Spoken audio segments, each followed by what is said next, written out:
the empresses of the Great Flame Empire and the primitive Demon Kingdom, actually went all out against the Bloodline clan, determined to capture them all. Just because they had harmed Xiao Tian's most beloved number 99 pig. Above the heads of the two women floated a golden divine dragon and a black demonic dragon, along with the terrifying pressure of the emperor. This made Zhang Juo's scalp tingle instantly. Instead of the expected conflict, there was a fusion of water and fire, not appearing on the two individuals but showcasing a harmonious blend. Seeing Zhang Juo still dazed, Luo Fenai coldly snorted and swung her 40-meter scythe towards him. Faced with the attack, Zhang Juo quickly punched fiercely towards Luo Fenai in front of him. A fist imbued with blazing flame collided with the giant scythe, causing a violent explosion of power. Luo Fenai rushed forward again with the scythe in hand, saying, "Although your injuries heal quickly, your strength seems to be declining." Zhang Juo's face darkened as he continued to block the swinging scythe and looked for opportunities to counterattack. But as Luo Fenai had pointed out, his strength was indeed waning. Zhang Juo couldn't help but growl, increasing the pace of his attacks. "I refuse to believe I can't find your weakness before my strength diminishes," he roared.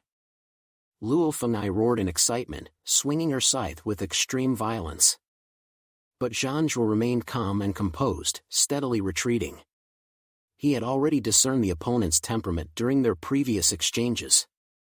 "Do you think I'm helpless against you, Holy Demon Clan?" Zhang Juo taunted. "Let's see if your demonic energy and stamina run out first or if our strength weakens first." Zhang Juo's eyes flashed with determination as the moment arrived.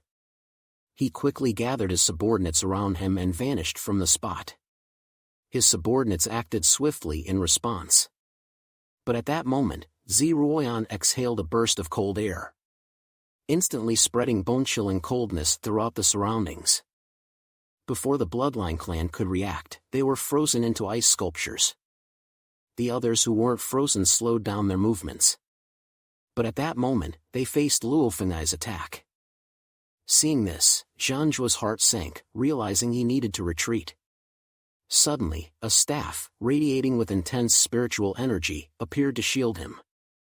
However, Ziruoyan's expression was as cold as frost. Her golden giant sword had already mercilessly struck the opponent, accompanied by a violent collision echoing through the air. Zhang Juo was forcefully blasted away. But Ziruoyan closely followed, charging out alongside the blasted Zhang Juo.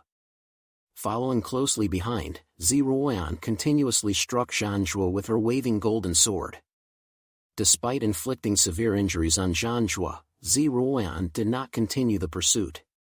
Instead, she quickly changed direction and joined forces with Luo Fenai to attack the other members of the Bloodline clan. Zhang Juo, barely stabilizing his figure, couldn't wait for his injuries to heal before he shattered the ice crystals on him and rushed back. Without his presence, those weaker members were no match. As expected, as soon as he rushed back, several more members died tragically under the attacks of Ziruoyan and Luo Fenai. Suddenly, Zhang Jiji realized. Although the truth was terrifying, he was certain that this human clan empress was definitely of legitimate imperial bloodline. With this in mind, Zhang Juo waved his hand, and all the Bloodline clan members were instantly absorbed into the warships activated by the formation. Luo Fenai roared, "Keep fighting. Don't let them escape." Luo Fenai hurried to chase, but was pulled back by Ziruoyan. Ziruoyan shook her head and said, "Don't chase. This thing is too fast for us to catch up." The pristine golden dragon pattern battle armor on Ziruoyan disappeared, reverting to her original yellow robe.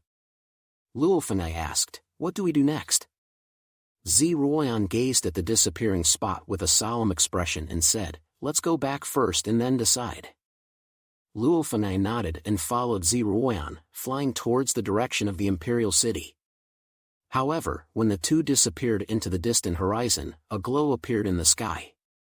Surprisingly, the two warships that had flown away were back in their original position. Indeed, the most dangerous place is sometimes the safest.